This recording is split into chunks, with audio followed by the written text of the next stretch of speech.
everybody. You are listening to Hotwordz Lyrical Theater here on Accelerated Radio, and this is your host, Liz, aka LGD Poet, joined with the HLT crew, and I'll let them introduce themselves. What's the word, people? You are here with the Hot Words crew live in Inglewood, California, Accelerated Radio. Y'all know we got a good show for y'all. It's about to go down, so stay tuned.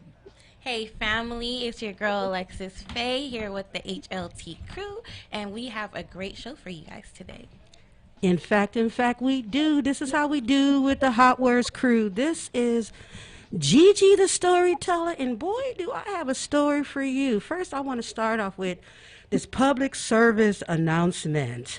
I want to reach out to all the poets out there, and I want to say, if you have a poem and you don't know what title to give it and you want to say untitled, untitled, untitled, oh, please contact me, inbox me, or just send me an email, Hot Words on the mic. And guess what? I got a title for you. Well, that's interesting, Gigi, because the guest that we have today, I was going over her IG, and some of her poems don't have titles. So you might have some Humble for you see mind. her. Girl, all these conversations we've been having. Girl, you better be glad Mahogany Soul saw that first, because if I saw it first, them little 12 midnight chats we be having, I'd be like, now, baby girl, you know. Yes. We have to, we must. We must have a title. Put a title on it. Come on now. Yes. And as a matter of fact, let me introduce you. She is Humble Mind Poet. You can find her on IG. She's not just a poet, she's a writer, and she's a public speaker. Primarily, from what I've read, is you focus on mental health and trying to assist, especially the youth, in connecting with those, those traumas and how to heal. So welcome, Humble Mind. Thank you for joining us today. Welcome. Humble mind. Thanks, guys. Thank you so much for having me on the show. It is my honor. I've actually gone through some of your profiles too, and I gotta say, talented individual right here. I read some of Mahogany Soul's poems, and I read Alexis Faye as well, and goddamn, I gotta say, I'm surrounded by mad talent right now. So it's my honor. Right? Well, that's love. We appreciate it, and we appreciate having you on the platform. So this is Liz, Humble Mind. I read a few of yours too, and just a few things. Definitely one that I was reading, and it says, or just a little quote where it says, I want to lie to you. I do, but then we would live a lie when we both deserve truth. And I know that primarily a lot of us would assume that that pertains to love, because love is such a universal issue or matter. But then I read a little bit below, and I started realizing, no, it's not about the opposite love. It's about, you want to go ahead and explain what it is about? Yeah, for sure. So, like you said, it would be the first thought to think it's love. There's nothing wrong with that. It's just one perspective. But for me, when I wrote this, I was having inner dilemma, and I was thinking about, all the conversations that I didn't have with myself and all the conversations that I did. And many of the conversations in the past were all about, I am something that I actually wasn't.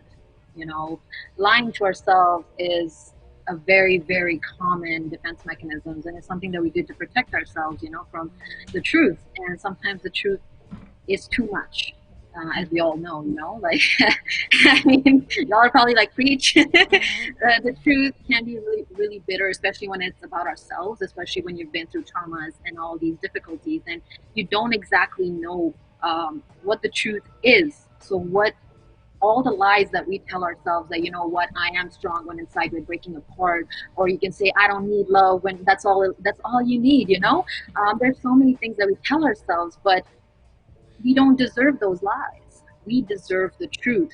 We want to lie to ourselves, we really do. It's so much easier, right? Just to get through the day. I'm good, I can make it, it's all good. But you know what, how about just stopping for a second and healing that wound? So you don't have to tell yourself every single day, I'm going to be good. You can tell yourself, I am good. I'm just going to take a break and I'll move on. But I'm not going to lie to myself and say I'm good when I'm not. So that's I remember coming across a TED Talk on YouTube pertaining to like women were always supposed to like hold this strength and always project it and tell everybody exactly when they're asking, well, how are you today? Well, I'm great. But it's actually more traumatic and more of like self-abuse, if I can remember correctly. That's kind of what the theme was on that particular TED Talk. Like a self-abuse, because we're continuing to abuse ourselves with this lie that we are okay, but we are not. And then but we're supposed to hold it together by society standards or even by our own, cultural standards to hold it together so we can raise kids. So we can, I don't know if you're a mother or not, but a few of us in here are mothers. So we're supposed to always have this poker face so we can, just carry our responsibilities. And it is exhausting. It is very much exhausting. And see, that's why I like that little quote, because it really doesn't pertain to love. It pertains to that self-love that we're really trying to seek, but we don't really know what it is sometimes. Have you actually mastered that for yourself, or are you still in that journey to go ahead and discover what yourself true love? Because the primary thing, as you said, honesty and truth. So what is the real truth in that self-love? So honestly, I don't know if there are many people in this world that have actually completely either healed or mastered that art of, being fully at one with themselves. Where I'm sorry, are you there, humble mind, because you just froze? So we're having a few technical difficulties, but let's just continue the conversation. We were speaking on self-love and the importance of it. Alexis Faye, you want to give a little input? I think just touching back on that TED Talk that you were talking about for women, and that we were supposed to have this strength. I think a lot of the times, because we hold this strength, we don't often take the time to pause and actually look into ourselves and be like, what do I need? We don't check in with ourselves. And I think that's a part of self-love, checking in with ourselves, because yes, women, we are really strong. We carry it with so much grace. But at the same time, we can only hold so much before we start breaking down if we don't check in with ourselves. So self-love is very important. And I think loving on yourself and checking in on yourself internally is very key to that. You know, one of the things that I've noticed in conversations that many of us women have about self-love, and people telling us, oh, well, all you got to do is just self-love, give yourself self-love. But a lot of us don't know the blueprint of self-love. So what I think that even psychologists should start doing is like literally giving us a blueprint of, as insignificant to others as it might sound, it would be, look, go for a jog every single morning, and then that's a constitution of self-love. Hi, welcome back, Humble Mind. Thank you. I don't know what happened there, but it was a technical difficulty. Do you want to go ahead and resume with what we were asking you about, whether you mastered self-love and whether it's true and authentic to you? So I haven't mastered it yet. I've gotten hella close, just because I am aware of every single step that I've taken in the past couple of years to reach that point where I feel comfortable. I feel good knowing that I'm actually listening to myself, listening to what I really need and what I want in life and what I want for myself. I am not allowing certain things that I was allowing before. I'm setting those boundaries. It's so important to set those boundaries. And I'm not a mother, but I have raised a family, and I can not understand entirely what you guys are going through, because having a kid is a whole other ordeal, and raising adults is a whole other ordeal. But the struggle is real, and I felt it. And you know what? I'm just happy to be at the point where I am able to set those boundaries, even within the confines of my own home, to understand that I matter. What I want matters. It's not just about everybody else. If I am that tree holding everything together, then I need to be strong. Exactly. And that's something that I have mastered. I have understood that no one can help someone else if they truly have not helped themselves. So I wanted to ask a question, not just to you, but to our HTL crew, because we're all females right now today. And one of the things another thing that I've acknowledged is that self-betrayal. Not a lot of us know what that self-betrayal is until you really start recognizing that those pains, those internal pains, when you can't really shift from that situation, that that is actual self-betrayal. Like when you really dig deep into your soul and realize that whatever it is that you're going through at the moment, it's really not connecting to your spiritual self. And so that feels like such self-betrayal until you actually remove yourself from that. So how have you girls, our HTL crew, dealt with any self-betrayal? This is Mahogany Soul, and I could just speak on, like we was talking about, just reflecting on the good and bad, and first of all, accepting yourself in your current state, the good, the bad, the ugly, the dark, the light, all of it, and then taking that time to just work through those things. My personal thing, like we was talking about, is that negative self-talk. So there was a lot of external forces, even generational things, but mostly it was self. How I perceived myself, the things I said to myself, the limiting thoughts that I said to myself, and they still play and they still come up. It's a daily work to cancel those out or put them down, and then sometimes other days they are louder. And for me personally, it's just taking that time to go into myself, cutting out social media like we were talking about, being on our nature walks like I see on your IG, and taking that time to just get back into yourself. So, Humble Mind, I have a question for you. How do you find your peace? How do you find your balance? When you just having an off day, what is it that you do to, reconnect with yourself? So on the days that I can, I actually go into nature. You've probably seen it on my IG. I go for walks around nature, especially with the water, because um, when I sit by the water, I feel like the water just comes to me with no expectations, and then it takes everything away, you That's know? beautiful. And that's how I feel. So a lot of times when I can, I go and I just sit by the water and I either listen to the music or I just sit there and listen to the water and try to just let everything dissipate, slowly dissipate. Any thoughts that start coming into my mind, I start grounding myself. You guys probably already know the 5 techniques to ground yourself in all your senses. So I actually started doing that where if I start having a negative thought, I start, looking at things, looking at the water, looking at smelling the cool air, feeling that fresh air, and it just kind of soothes me. On the days that I can't do that, which is many of the days, I just kind of, when I'm not at work, I just take my time. I just go to a place where I have some quiet, where I have some peace. It could just be either a room or it could just be in my car, and I just listen to some music and I just lean back and I just vibe with the music and I let that work its magic. So they're just little things like that. And then I just wanted to say, I think that's really powerful what you were saying, and I think that's important to learn how to ground ourselves. And I think it's great that you're giving people examples and ways of how to do that. So, would you mind reading us one of your poems? I won't at all.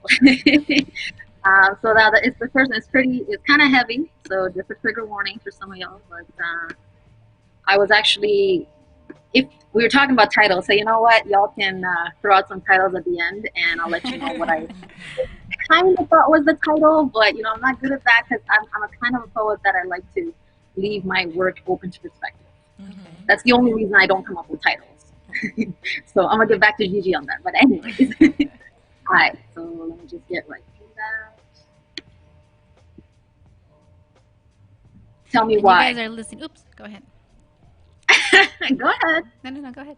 All right. Tell me why. Why should I remain silent? Why should I check my six and neglect this violence? Why should I live in ignorance and not seek guidance? Why should I not question the root of this equation where one murders without retribution and the other burns for mere defiance? Tell me why. Why should I become like you and forget these fires, burning, rising, raging from heart to heart, centuries apart? Only a fool can think borders can stop it. This force of man that has grown by feeding on those who did not ignite it, a fire that took dignity, took rights, burned all hopes of a world that had not forgotten, the one that still burns well and robust, but you cannot see it. Or better, you will not see it. You cannot surmise the demons in disguise, too cruel for your heart, too cruel for your mind, too hard to imagine your part in their lives. Isn't that right? Was it not easier to remain blind to all the injustice and damage, or maybe there was dust in your eyes? Is that right? The same dust that has murders of that has carried by that was carried by the winds of fate across borders, across generations, the flesh and bones, the screams, the toils, the blood, the sweat, the stories of malcontent and betrayal, generations of executions, of murders, of false resolutions and telepathic concussions that carry songs about every innocent soul that was not buried but butchered, that did not have last rites because they never had rights, of humans who never knew they were humans, of children that did not know they were children, of babies that were born out of oppression, of mothers who became mothers without their volition, fathers who could not be fathers to their children when the brutality against life was upheld without fear or sense of conviction, of the sounds of laughter celebrating cruel intentions. No, there are deep-rooted reasons for your discretion. It is your education, your lack of integration, the polluted interpretation akin to indoctrination. When the history books contain selective information and the media exists for misdirection. And the most powerful are powerful because they have taken the power of the working population. And every time you seek more knowledge, you are patted on the back for a vast imagination. But I guess it's true. Maybe it's all too close to you. Why else would you call this an overreaction when I speak of genocide, brutality, and mass destruction? Saying is just emotion, an unnecessary commotion, and we need not concern ourselves with matters across borders and oceans. Why else would you want me to remain silent, to ignore this violence, to not seek guidance and not question the root of this equation, where billions of innocent deaths is not enough for the world to pay attention? Listen, I feel for you, but only for a second, because this world is cruel and you are alive and well, so be different. You have a chance to be different, to break the cycle of hate and ignorance from generations. You have to find that intention that will become the seed of revolution, growing from heart to heart, centuries apart, a beacon of hope to fuel a world without fear of persecution. You, my friend, is where it all starts. One soul, one mind, one heart to change all hearts. Thank you. That was beautiful and very, very powerful. Very Thank powerful. you guys. Thank you so And, much. and may I suggest that maybe the title should be Why? I was gonna say that. Why? But then I have this is Liz, aka LGD poet. So as I was listening to your poem about why, it's very aware, I would say, a sense of awareness that you have. Why have you chosen to primarily focus your help on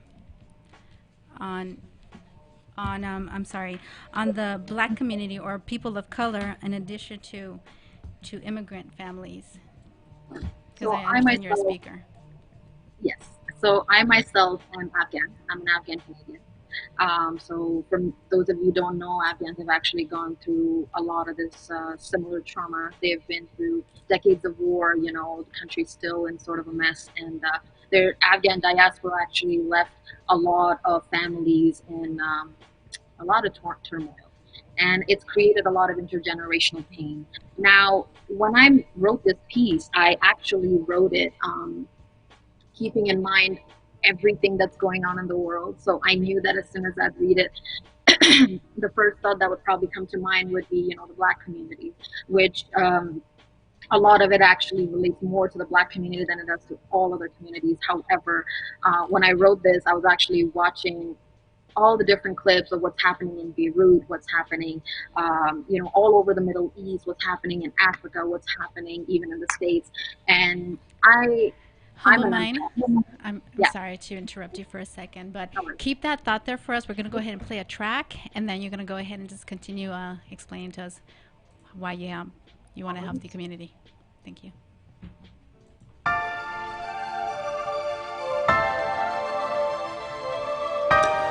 Queen, your eyes are constellations. Your soul shine like moonbeams on the pond of your purpose. I wanna get wet in your wisdom. That's Bliss a me dope with line, your by the way. beauty. She's beautiful, she's fine, she's classy, she's mine. Like a diamond, she shine. Her presence divine, so beautiful, so beautiful. so beautiful, so beautiful, so beautiful, so beautiful. Oh, oh, oh. She's so beautiful. You look good, I wanna put you on a platter. But I'd rather see the curves on your gray matter. Yeah, I'm country, but I'm a conscious dude. I keep a G, but I still wanna comfort you. You smell nice, so fine. You that Tony, slow wine. So when you lay on my pillow, it never rains. On the south side of Mars, ain't it strange? And you drive me crazy. Smile so pretty and your lot so wavy. A southern gentleman is how mama raised me. But when I see a queen, I treat her like a lady. But when you treat me like a pharaoh, my pheromones are turned on. That's how you make a pheromone. Yeah, baby, let's ride. Let's spread wings and baby, let's fly. Come on. She's beautiful, she's fine, she's classy, she's mine. Like a diamond, she shines. Her presence divine, so beautiful, so beautiful, so beautiful, so beautiful, so beautiful, so beautiful, so beautiful. She's so beautiful. You baby see the guy, baby, I'm a different man. I'm talking open the doors and let me kiss your hand. And I love your style, the way you dress, and the fish and grits, you make the best. I love the sands, but a whole lot of good in you. And you're classy with a little bit of hood in you. And I like that. Plus you handle business. Even though we need each other, you're independent. You go and get it, no time to waste. You keep your head high, plus the children straight. Bring me close to you. You so in tune, you be guiding my flow. You like the moon. I taste God when I kiss you. You make it rare. Heaven's in your smile. Take me there. I taste God when I kiss you. You make it rare. Heaven's in your smile. Take me there. So beautiful, she's fine, she's classy, she's mine. Like a diamond, she shines. Her presence divine, so beautiful, so beautiful, so beautiful, so beautiful, so beautiful, so beautiful, so beautiful, you're so beautiful. She's so beautiful. What you got in those eyes, I hope I stay on your mind. 'Cause I think on it all night, girl. What you got in those eyes? Sometimes I sit alone 'cause I be thinking different. Like what if you treat her good so when you leave she miss it? Like how you love her make your lover start to dreaming different. 'Cause she be dreaming when she wake her whole being different. See, what you got in those eyes, hope I stay on your mind. 'Cause I think on it all night, it's so beautiful. Woo! That was beautiful by Moody Black. You guys definitely have to follow him on Instagram, and he's a poet. And that song definitely made me feel beautiful. Did it make you guys feel beautiful? Yes, It was a yes, vibe. It was a okay. vibe. So beautiful. Thank you, Moody. Now let's go back to you, Humble Mind. We were talking about, you as a speaker and the reason behind advocating for the people of color and the immigrant families. You were explaining that you're Afghan. Well, yes, and she was speaking on that piece of saying that when you initially hear it, you would think it only pertains to the black community, but, it expands to other communities as well. So can you finish explaining that for us? Yes. So for those who have been basically keeping aware with everything that's going on all around the world, I feel like there's a fire everywhere. There's a fire everywhere, and there's suffering going on everywhere. And I feel like the least that I can do as a person of color myself is to keep educating myself and keep doing what I can to create awareness around that. That's the least that I can do, considering that I'm not there in the trenches. You know what I mean? And it's a privilege. It's a privilege that I'm here talking to you beautiful people instead of somewhere, getting bombed or, God forbid, raped or something else, So it's a privilege. And the only way that I can use this privilege right now is to create awareness. So why not? If I was suffering, I would want someone to help me. If my family was suffering, I would want someone to help them. So why not I do that as well? It's all I can do to create awareness, to talk about it, whether through my art, through my speaking, because several of these communities don't have anyone to speak for them, especially the youth. So I focus more on that, so that what children learn from a young age, whether it's from their adults in their house, whether it's from the news, whether it's from their communities. It's very important because these kids are going to become our future. So why not educate them while I'm educating myself at the same time, so they can be different. They can bring about more change, and make a better world than the one that we live in right now, where there's so much ignorance, there's so much chaos, and many people are like, why should we even care? Well, why shouldn't you? Are you not from this world? Do you not live here? Half the things that you have around on this part of the world is coming from that side of the world. So why not? Exactly. This is Liz, aka LGD Poet. I really want to thank you for being aware and spreading the awareness, especially with the youth. So with that, I was wondering if you had another piece that you might want to share, and also share where we can contact you for any future information. Of course. Do you want me to give you my contact now? You can give it now, and you can also recite another piece. I will. So I'll recite my piece first. So this piece is more personal. So I hope y'all like it. It's dark and I can't breathe. Oh, why can't I breathe? Why is my mouth on my pillow sinking so deep? I am choking on my own spit. Someone help me, please. There's something on my face. Why can't I see? My eyes can't open with ease. Am I drowning in this moment? There are dewdrops on my cheeks, soaking my pillow, so I reach for the sheets. My fists turning white. My heart's about to cease. Breathe, breathe, breathe.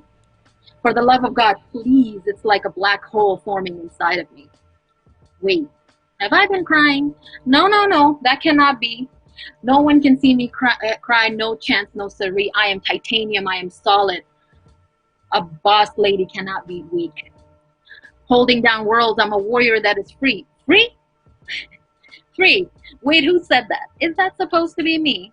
Okay, wait a moment. I still cannot breathe. The gravity grows stronger, penetrating me. Is anyone there? Can you help me, please? It's dark, and I begin to dissolve. Look, there stands a 7-year-old me. Why is she smiling? Shaking in her knees, waving goodbye.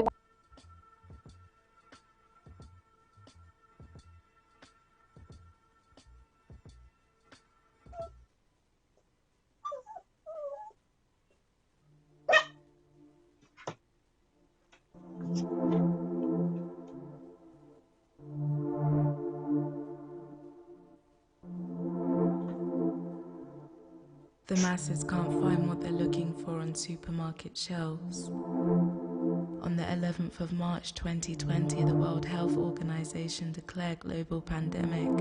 Help, help, help. Government spreads stay-at-home message to the ends of the earth. Social distancing begins. Humans are hiding. Summer 2020 might be rescheduled to front rooms, balconies, and gardens. This is war, but we can't attack. Just keep your distance. It's time to practice neutrality, don't react. 2020 was supposed to be everybody's year. Multitudes now masked more than ever, unveiling indoors, swaying swords to face well-kept demons. Individuals broken down to essence, discovering more about self in solitude, severed from society's interjection. The soul's intervention is triggered during quarantine. The opium of the people is inaccessible. Reefers are running low. How do we find God when places of worship are closed? Some of us continue to work from home, whilst others have been furloughed because business is slow.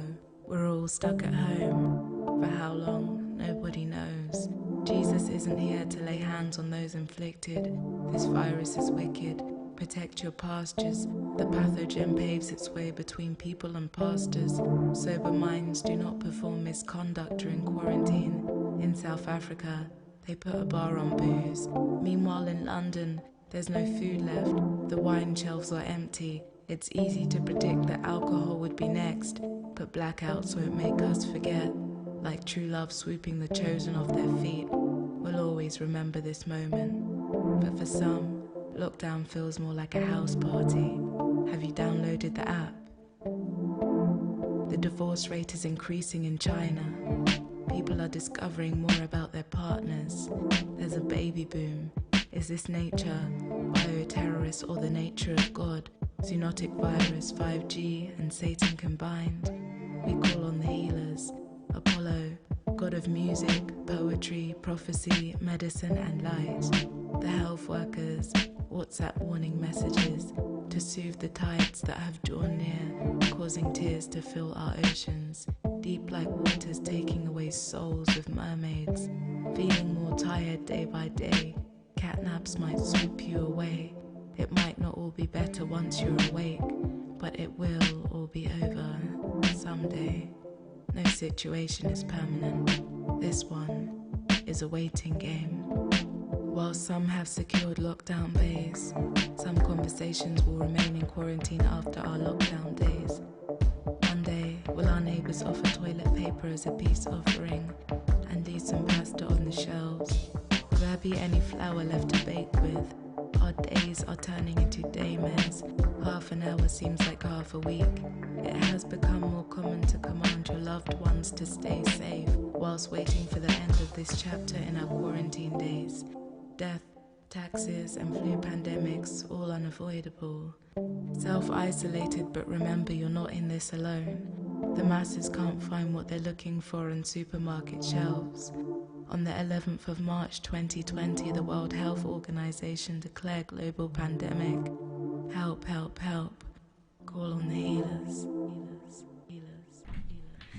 And thank you for tuning in to Hotwordz Lyrical Theater on a Celebrated Radio. This is Liz, aka LGD Poet. You just listened to Call on the Healers by Ovuki, a past guest. Now, I wanted to go ahead and let you know where you can contact or reach out to Humble Mind. You can go ahead and reach her on her IG page at humble.m1nd. That's how she goes by on Instagram. And now we want to go ahead and welcome Alistair Wade. Hi, Alistair. Can you see us, or are you frozen? I think she is frozen. I think she's where. Okay. No, it's okay. It's okay. You know, we always have some. We might have some minor technical difficulties, but we'll definitely get her on board. In the meantime, what did you guys think about that piece that just came out by Ovuki? That was a very, I feel like, impactful piece. I think it was very well written and very beautiful the way it was spoken. And I think it just speaks to the creative energy of a poet, you know, and how we can use poetry as a tool for not only healing, but it is a way to express and connect people. So I think it was really cool, really dope. Most definitely. This is Mahogany Soul. Her tone just really set the pace for it. You know, it was a healing energy. You know, it was very soft spoken and just really intentional. You felt the intent of healing, and it looks like we are connected. Alistair Wade, are you here with us?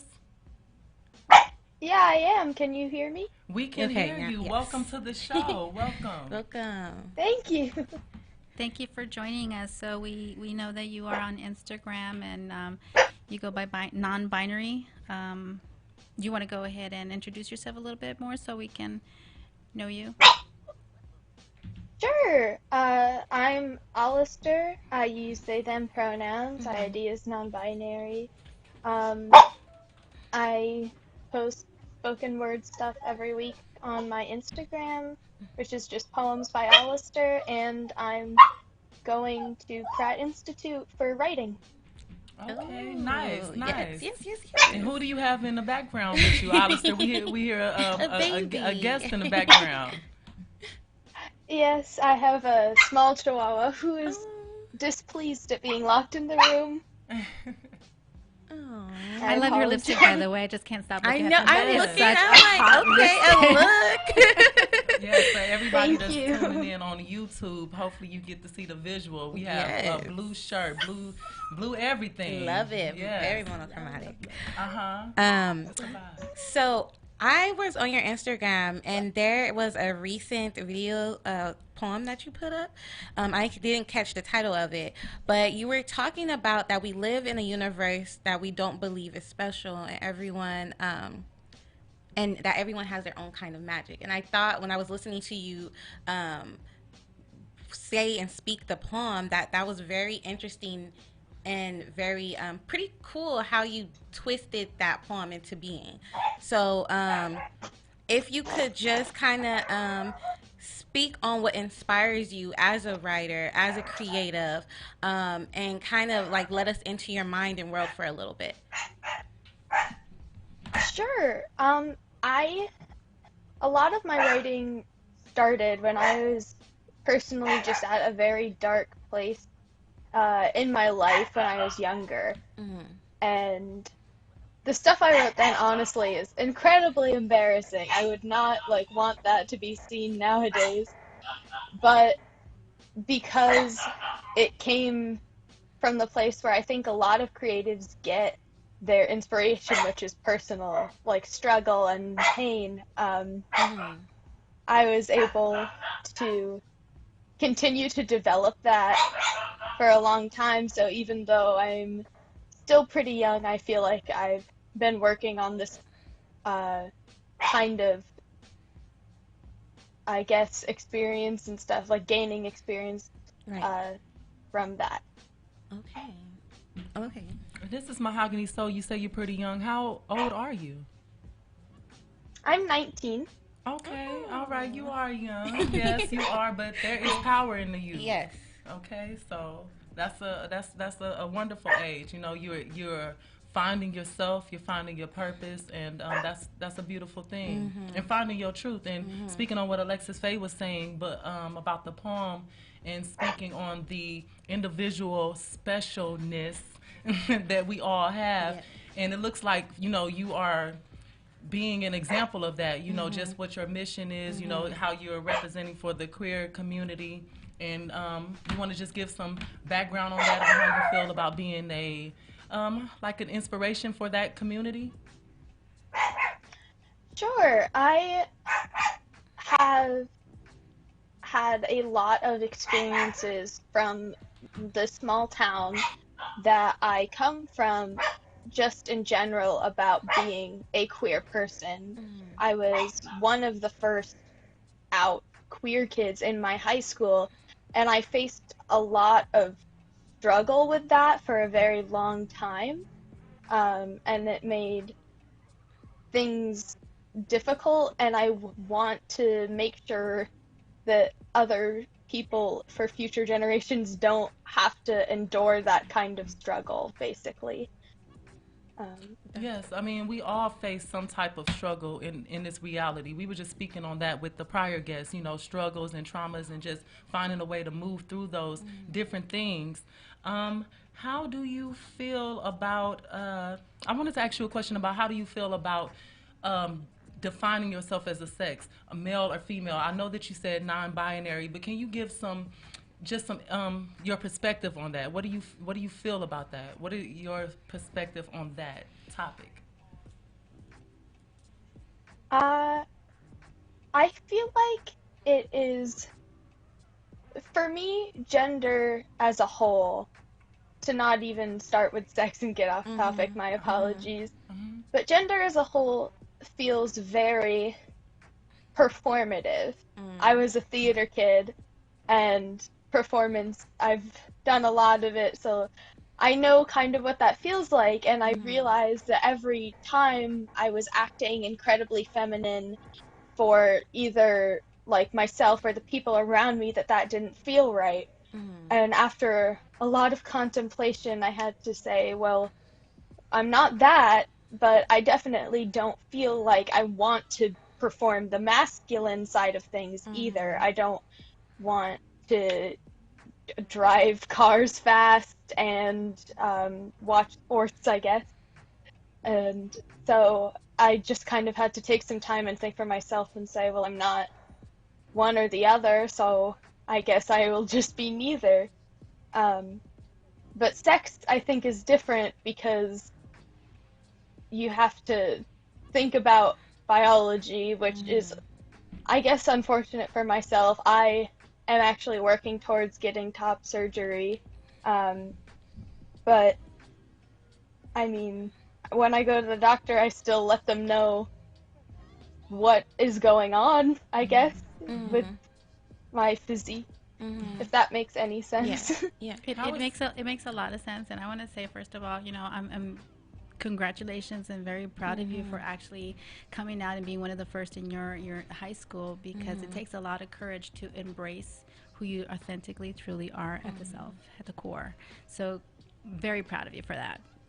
I was wondering if you had a Thank piece you. that you want to go ahead and share with us that may, resonate with the queer community, or even with us as we're learning and growing. Sure thing. This is called Stubborn Skeleton. Nice title. I'm gonna read it.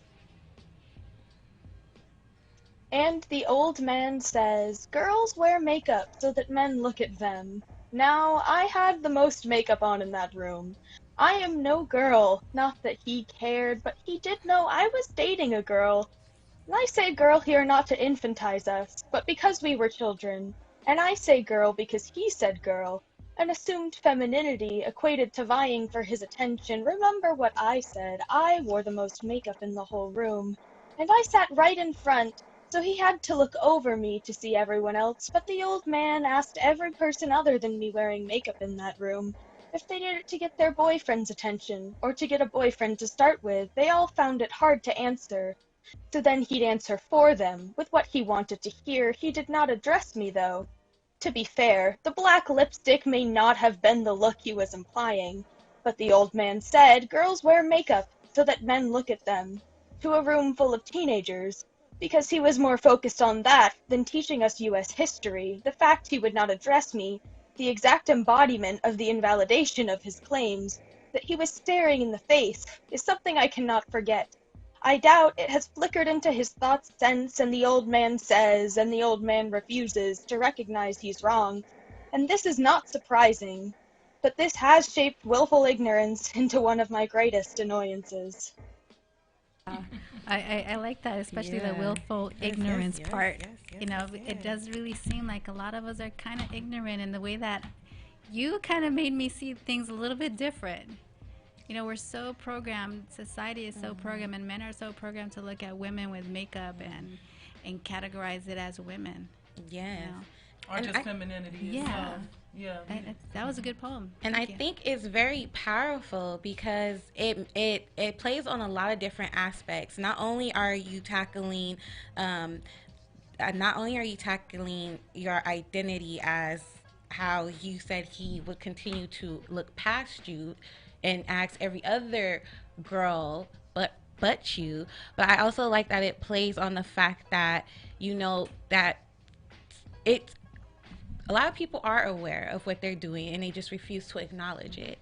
So I like that you kind of were just like addressing that, and I don't know, I just really like that poem. It's a really strong poem. So yeah, thank you for sharing that. Thank you. So what do you do, like, to help your peers or the community to more embrace that non-binary sexuality, or that part of themselves that society or some part of society doesn't accept it yet? I try to do a lot, and I do a lot involving my school, actually working with the GSA at my college, as well as I actually founded the GSA at my old high school to help queer kids kind of find community. But I also try to spread awareness about people, especially people on social media or apps like TikTok, for example, where people will say like, hey, I really need this thing, and I need awareness about this thing that's a problem in the community, or I need help like raising money for a binder, or like I'm getting kicked out, can somebody help me raise money for a hotel? And it's really as simple as trying to share that and spread awareness about that. Something else that I try to do a lot. that's amazing. I feel like, when it comes to gender, that I like that you said that it's very performative, and I believe that to be true too, because although I do identify as she, I'm very tomboyish. I'm very rough. I'm very I want to say loud and kind of like abrasive in a way. So it kind of just, to me, I can relate to you because growing up, I was told, you know, you have to wear a dress. If you wear a dress, you have to keep your legs closed. You can't do things because you're a girl. And to me, I didn't comprehend it well because I'm like, well, if my brothers can play and run and jump on trees and do all this kind of stuff, why can't I?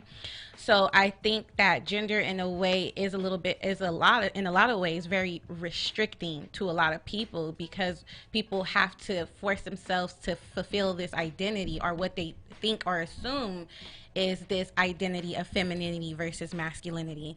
And we're not allowed to just be ourselves and exist as ourselves and whatever makes us comfortable. So I think that was pretty powerful. So with, you know, with what she said, how do you continue to spread that and help that so people can embrace both the femininity and the masculinity in them? Because it is just like Alexis Faye. I feel like I have that tomboyish side too, but then I like to embrace that feminine side. But there's like little levels in a woman, especially as a single mother, that has to embrace that masculine part of herself, but then wants to learn to be gentle with that feminine side of herself too.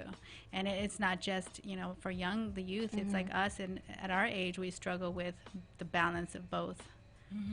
Yes, Mahogany Soul here, even when it plays into relationships, that dynamic of what is a man's role, what is a woman's role, you know, and I think that we are becoming more aware and open-minded and getting more on an individual level and getting out of these roles because people are individual, you know, and if you can come into your own individualness and express that, then that's a great thing. Alistair Wade, so do you have another piece for us? I do.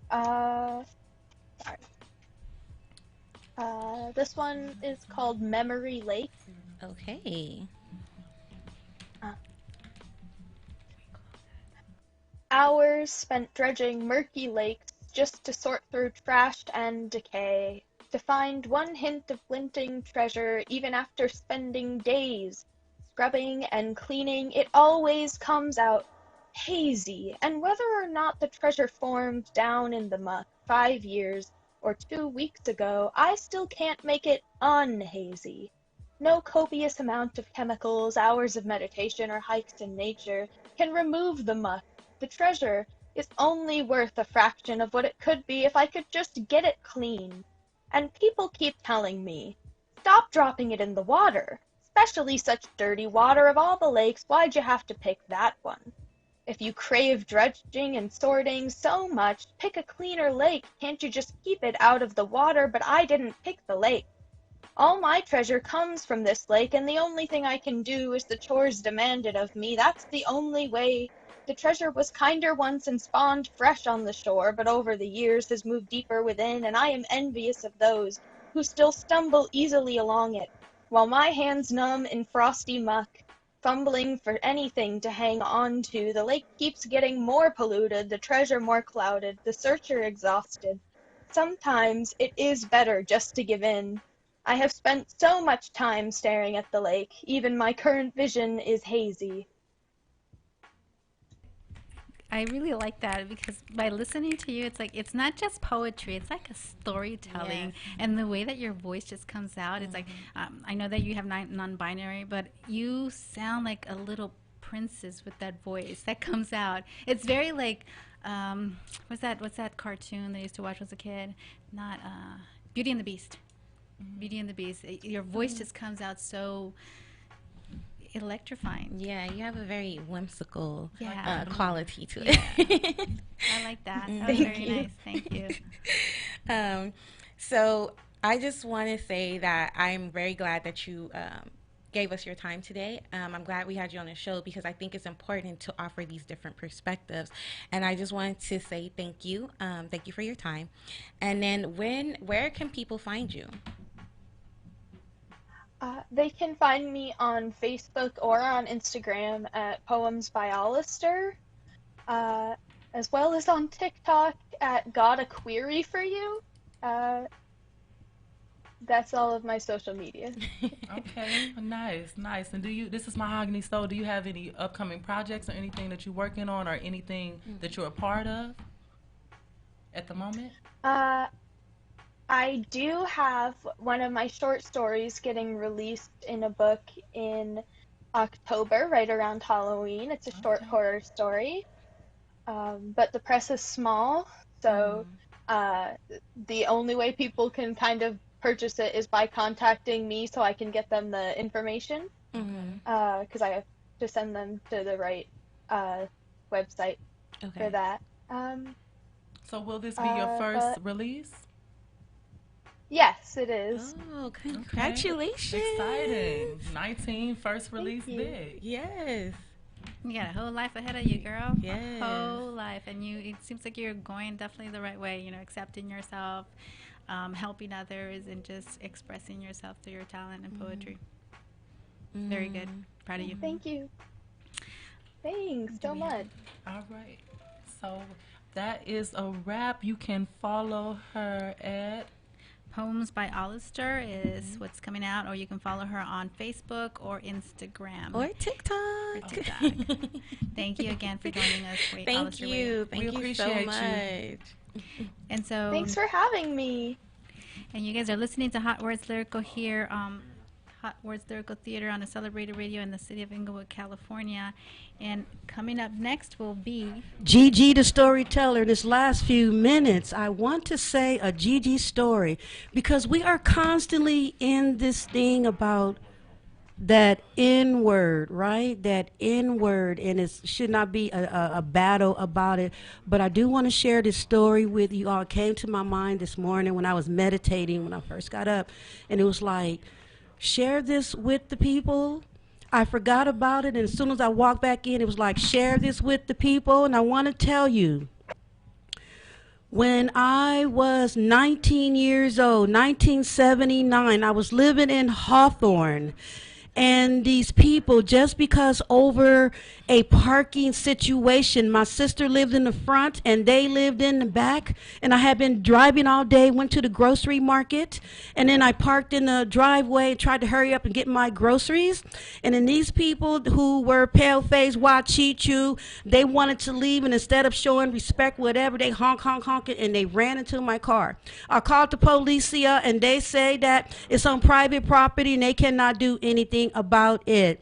Later on that night, these people getting drunk and high on crystal meth and whatever the heck other drugs that they put into their self.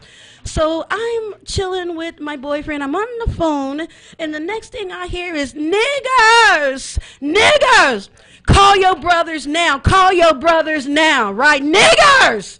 Have anybody ever been shooting in your house and calling you niggers? Has that ever happened to you, Mahogany? I have not experienced that, but I understand the passion. This is where I come from. We're going to be signing off here on Hotwordz Lyrical Theater, but I needed to drop this. That N-word is very important, right? That N-word that Tupac want to try to take it and be like, oh, just what? What, niggas? What? N-I-G-G, you handling never gangster, whatever the hell. I'm supposed to mix it up. Look it up. But listen, look. What? That N-word, it means something. It means something back then in the 70s. And when the cops came out, they wanted to arrest my sister, right? And she was trying to go back in to get her children, and they had guns on her. They told her, put your hands up. Put them down, put them up, all kind of BS. And she's going in the house, and then her neighbor, who was Wachichu, cool pink lady, mad shout out to Linda, may she still be living in Hawthorne. She walked right into that house and went and got my little nieces and nephews right out, and the police did not do anything. Nothing is going to change unless we change ourselves. Peace, love, and life. And we're out of here on Hotwordz Lyrical Theater. And coming up next is Black Gold. Thank you very much. And catch us next week with Alexis Faye and Marcine. See you next week, family. Yes, last open mic tomorrow. Pop up. Peace.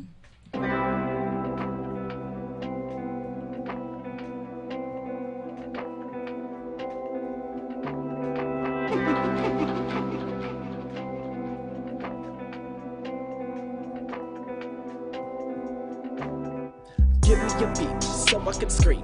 All of these things I find wrong with me. Heart at war, my soul want peace, and my mind is screaming, it just won't sleep. My mind is screaming, it just won't sleep. My mind is screaming, it just won't sleep. Heart at war, my soul at peace, and my mind is screaming, it just won't sleep. I can't say when my life will leave. I have aspirations of rolling up tree. My mind's at war while I'm searching for peace. Rather not think of death than go to sleep. A lot on my mind, but you never hear a peep. Every day in pain, but yet I won't eat. Ask if I'm fine, I keep it discreet. I come with a joke, then follow with a seed. If I don't laugh, then I would feel weak.